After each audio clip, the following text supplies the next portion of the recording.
Welcome to Civil Service IAS, your go-to YouTube channel for all things related to the Indian Administrative Service. किसी भी क्षेत्र के geographical features को समझना इसलिए महत्वपूर्ण हो जाता है क्योंकि ऐसा करने से हम उस रीजन के वेरियस फिजिकल, इन्वायरमेंटल और स्पेशल एस्पेक्ट्स की फंडामेंटल अंडरस्टैंडिंग मिलती है। यह अंडरस्टैंडिंग हमें उस क्षेत्र के सांस्कृतिक, सामाजिक और आर्थिक डायनामिक्स को भी समझने में हेल्प करती है।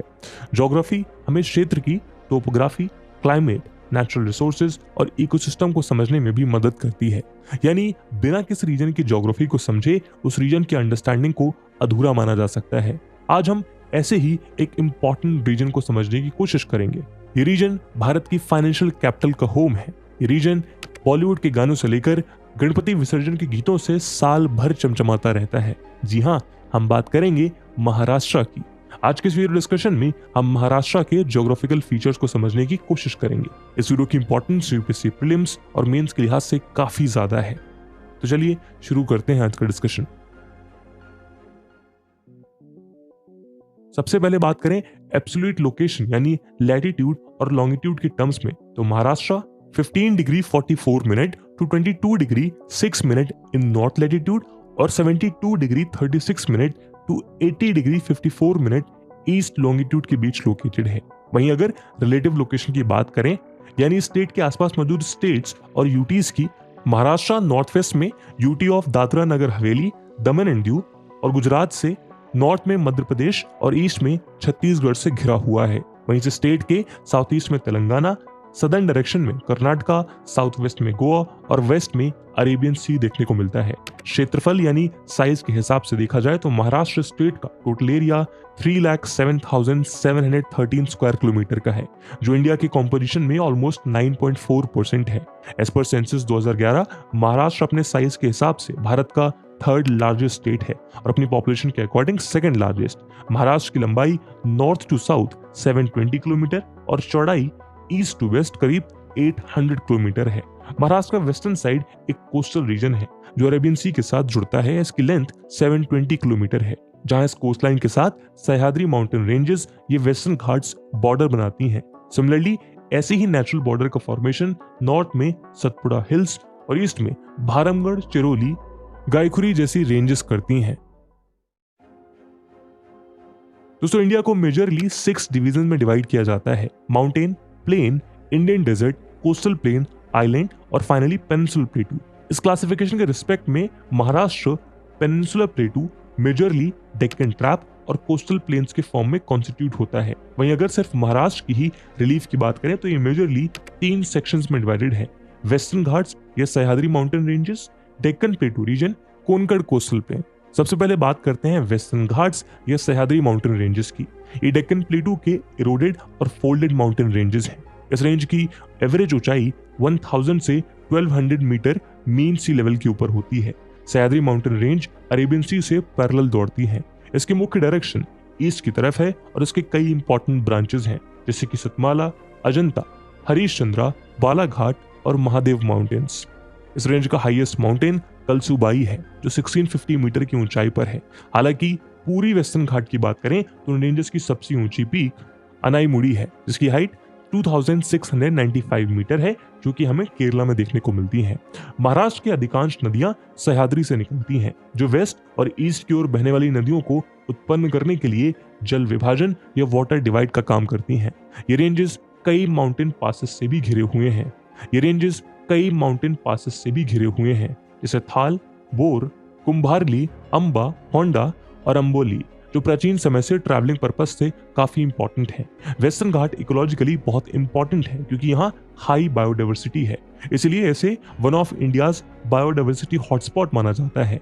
यही माउंटेन रेंज महाराष्ट्र को 2 पार्ट्स में डिवाइड करती हैं, एक वेस्टर्न कोस्टल स्ट्रिप जिसे कोंकण कहा जाता है, तो वहीं ईस्टर्न डेक्कन प्लेटू जिसे देश कहा जाता है। लेकिन आगे बढ़ने से पहले हमें डेक्कन प्लेटू के ओरिजिन को समझना पड़ेगा। दोस्तों, डेक्कन प्लेटू का निर्माण करोड़ों साल में एक जियोलॉजिकल साइकिल के अनफोल्ड होने से हुआ है। इसका आरंभ क्रिटेशियस युग के दौरान होने वाले ज्वालामुखी गतिविधियों से हुआ, जिससे बैलिस्टिक लावा की परत बनी, जिसे आज डेक्कन ट्रैप्स के रूप में जाना जाता है। साथ ही टेक्टोनिक फोर्सेस की वजह से इंडियन प्लेट और यूरेशियन प्लेट के कोलिजन से इस प्लेटू की हाइट इंक्रीज हुई है। समय के साथ रिवर्स द्वारा इरोजन से डेक्कन प्लेटू की सरफेस डेवलप हुई। इसके साथ ही जियोलॉजिकल फॉल्टिंग ने फॉल्ट ब्लॉक माउंटेन्स और वैलीज का निर्माण किया।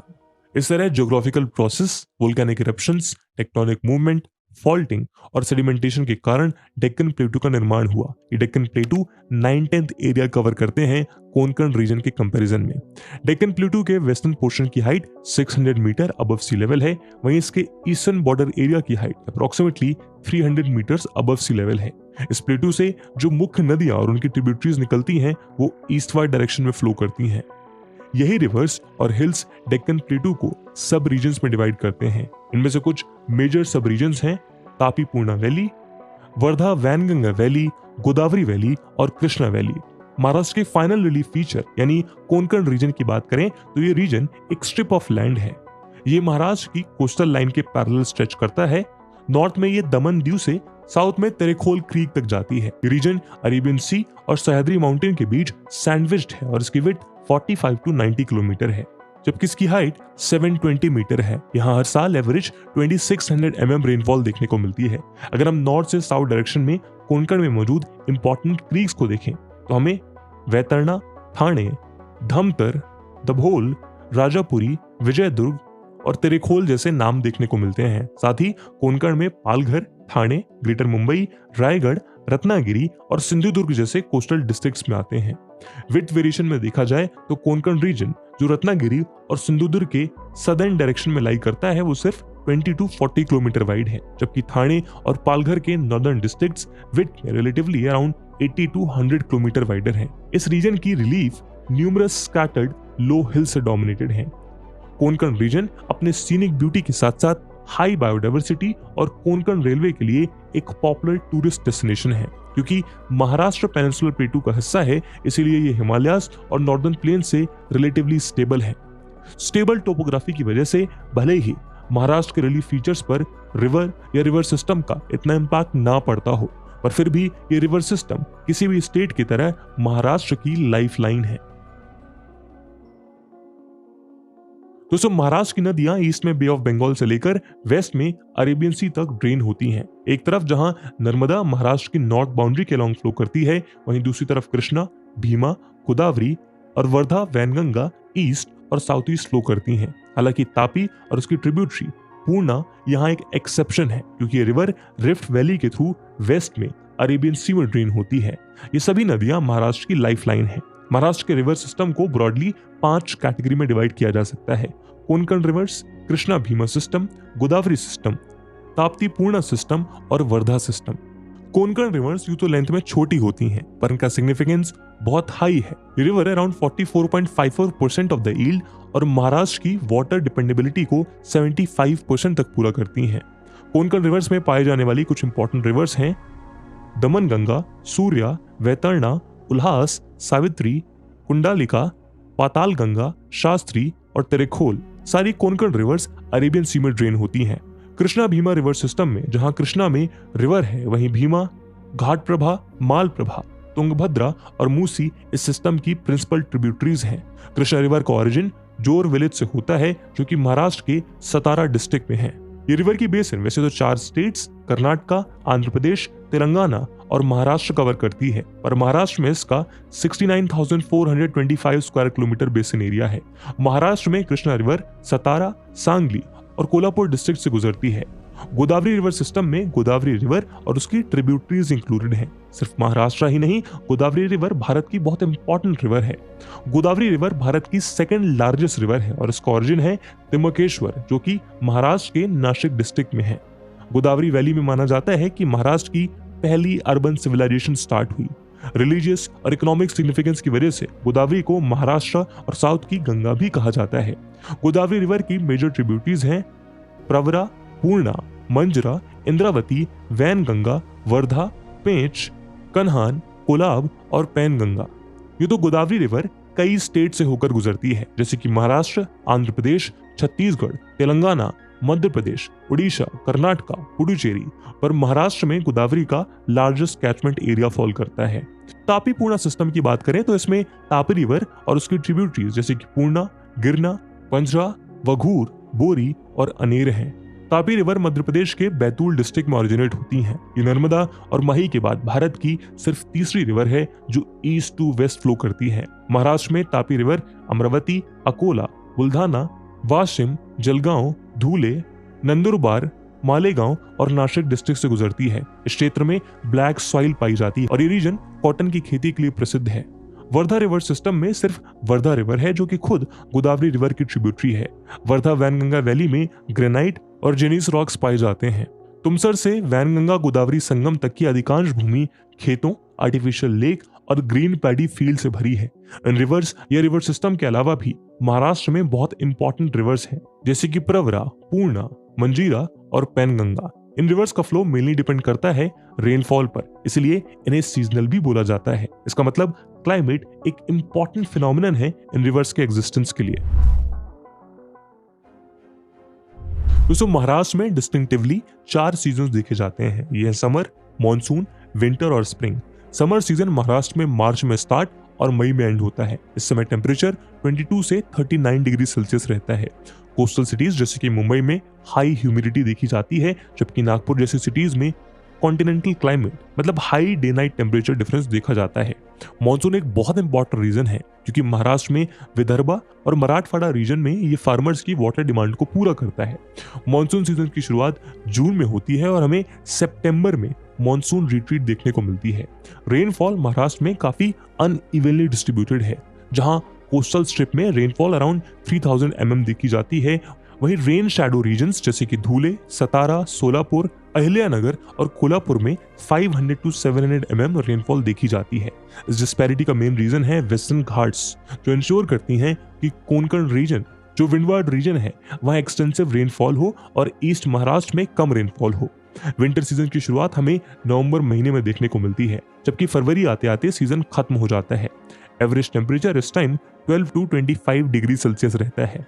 यूजुअली पूरे स्टेट में कूल और ड्राई क्लाइमेट देखने को मिलता है, पर ईस्टर्न महाराष्ट्र में इस समय थोड़ी बारिश देखने को मिलती है। स्प्रिंग सीजन का वैसे तो कोई डिस्टिंक्ट पीरियड नहीं है, पर ये यूजुअली जनवरी से मार्च के बीच के पीरियड को रिफर किया जाता है। ये टाइम परफेक्ट माना जाता है हिल स्टेशंस जैसे कि लोनावला और खंडाला घूमने के लिए। महाराष्ट्र की क्लाइमेट की बात करते समय हमें मॉनसून और उससे एसोसिएटेड रेन शैडो रीजन के फिनोमिनन के बारे में बात जरूर करनी चाहिए। दोस्तों, रेन शैडो रीजन उस ड्राई एरिया को बुलाया जाता है जो माउंटेन के लीवार्ड साइड में पड़ता है। यहाँ माउंटेन ब्लॉक की वजह से ड्राइनेस की शैडो सी पड़ जाती है। अगर इंडियन मॉनसून को देखें तो ये moisture containing south west trade winds होती हैं जो रेन बेरिंग क्लाउड्स को इंडियन सबकॉन्टिनेंट में लाती हैं। यही विंड्स अपने रास्ते में रेनफॉल करवाती चलती हैं, पर जब इसका सामना वेस्टर्न घाट्स की ऊंची पहाड़ियों से होता है तो ये अपना मेजॉरिटी मॉइस्चर माउंटेन के विंडवर्ड साइड में ही छोड़ देती हैं। इस वजह से महाराष्ट्र के पूरे ईस्टर्न रीजन में और मेनली विदर्भा और मराठवाड़ा में हमें ज्यादा रेनफॉल नहीं देखने को मिलती, जिसकी वजह से इस रीजन में काफी climate induced socio economic distress देखा जाता है। दोस्तों, महाराष्ट्र में मेजरली 4 तरह की सॉइल्स पाई जाती हैं: alluvial soil, laterite soil, red soil और ब्लैक सॉइल। इनका अगर फर्दर क्लासिफिकेशन करें तो ब्लैक कॉटन और regular soil, laterite, coastal sandy और alluvial soil, red yellowish brown soil, coarse soil, brown grey soil और सेलीन मार्शी सॉइल में classify किया जाता है। ब्लैक कॉटन और रेगुलर सॉइल हमें गोदावरी, कृष्णा और भीमा रिवर वैलीज में देखने को मिलती है। डिस्ट्रिक्ट वाइज देखें तो ये सॉइल जलगांव, अमरावती, वर्धा और गोंडिया डिस्ट्रिक्ट में पाई जाती हैं। ह्यूमस ज्यादा होने की वजह से ये कॉटन कल्टीवेशन के लिए सूटेबल होती हैं। लेटराइट सॉइल हाई एलिवेशन में पाई जाने वाली सॉइल है। ये मिट्टी महाबलेश्वर, भीमाशंकर और माथेरान पर पाई जाती है। कोस्टल सैंडी और एलुवियल सॉइल हमें कोंकण रीजन में देखने को मिलती है। ये सॉइल स्टेपल क्रॉप जैसे कि राइस और हॉर्टिकल्चर क्रॉप्स के कल्टीवेशन के लिए बेस्ट मानी जाती हैं। कोंकण रिवर्स द्वारा एल्यूमिनियम डिपॉजिट्स कोस्टल रीजन्स में डिपॉजिट किए जाते हैं, इसलिए इन्हें कोस्टल सैंडी सॉइल भी कहा जाता है। रेड येलोइश ब्राउन सॉइल का फॉर्मेशन ग्रेनाइट ग्नेइस रॉक के डिसइंटीग्रेशन से होता है। ये ज्यादातर स्टोनी और स्टेराइल होते हैं। महाराष्ट्र में हमें ये सॉइल वर्धा वैनगंगा बेसिन और पालघर, ठाणे, रायगढ़ डिस्ट्रिक्ट्स में देखने को मिलती है। कोर्स सॉइल महाराष्ट्र में अजंता प्लेटू, बालाघाट और महादेव रेंजेस में मिलते हैं। ये सॉइल एसिडिक होती है नेचर में और इसकी वाटर रिटेंशन कैपेसिटी भी कम होती है। ब्राउन ग्रे सॉइल हमें वर्धा वैनगंगा बेसिन में मिलती है। इस सॉइल में आयरन और पोटैश की कमी होती है, जबकि कार्बोनेट एक्सेस में मिलता है। इस सॉइल में मिलेट्स कल्टीवेशन सूटेबल होता है। सैलाइन मार्शी सॉइल, ये सॉइल अल्कलाइन होती है और ये हमें महाराष्ट्र के क्रीक्स और कोस्टल रीजन में मिलती है। इतने डिफरेंट टाइप्स ऑफ सॉइल होने के बावजूद महाराष्ट्र आज काफी सॉइल रिलेटेड प्रॉब्लम्स फेस कर रहा है। इसमें डिफॉरेस्टेशन, सॉइल इरोजन की वजह से टॉप सॉइल कवर का removal, over cultivation, over grazing, chemical fertiliser का एक्सेसिव यूज, सैलिनाइजेशन या अल्कलाइजेशन ऑफ सॉइल्स इत्यादि प्रमुख कारण हैं। ये सॉइल और क्लाइमेटिक कंडीशन एक इंपॉर्टेंट रोल प्ले करती हैं महाराष्ट्र में डिफरेंट तरह की वेजिटेशन के सस्टेनेंस की। हमें महाराष्ट्र में मेजरली 7 टाइप्स के वेजिटेशन देखने को मिलते हैं। इनमें tropical evergreen, tropical semi evergreen, temperate evergreen, dry deciduous, thorn, moist deciduous या ट्रॉपिकल मॉनसून और मैंग्रोव शामिल हैं। ट्रॉपिकल एवरग्रीन फॉरेस्ट हमें महाराष्ट्र में ऐसे रीजन्स में देखने को मिलते हैं जहां रेनफॉल 200 सेंटीमीटर से ज्यादा होती है। ये रीजन है सह्याद्री और इसका पूरा वेस्टर्न स्लोप और Mahabaleshwar. Tropical semi evergreen forest हमें ऐसे रीजन्स में देखने को मिलते हैं जहां रेनफॉल 160 टू 200 सेंटीमीटर के बीच होती है। महाराष्ट्र में हमें ये कोंकण रीजन में देखने को मिलते हैं। ट्रॉपिकल मॉनसून फॉरेस्ट और ह्यूमिड डेसिडियस फॉरेस्ट हमें ऐसे रीजन्स में देखने को मिलते हैं जहां रेनफॉल 120 टू 160 सेंटीमीटर हो, क्योंकि इन रीजन में ग्रीनरी सिर्फ मॉनसून के 4 मंथ तक रहती है। इन्हें ट्रॉपिकल मॉनसून फॉरेस्ट बोला जाता है। ये फॉरेस्ट विदर्भा, महादेव रेंज और सतमाला रेंज में मिलती हैं। टेम्परेट एवरग्रीन फॉरेस्ट हमें ऐसे रीजन्स में मिलते हैं जहां रेनफॉल 100 सेंटीमीटर से कम होती है। ये रीजन पंचगनी और गावलगढ़ हिल्स में पाए जाते हैं। यहाँ हमें आम, जामुन, हृदय इत्यादि पेड़ भी देखने को मिलते हैं। ड्राई डेसिडियस फॉरेस्ट हमें 80 टू 120 सेंटीमीटर रेनफॉल वाले रीजन्स में देखने को मिलते हैं। ये धूले वेस्टर्न घाट्स के लोअर सेक्शन इत्यादि में पाए जाते हैं।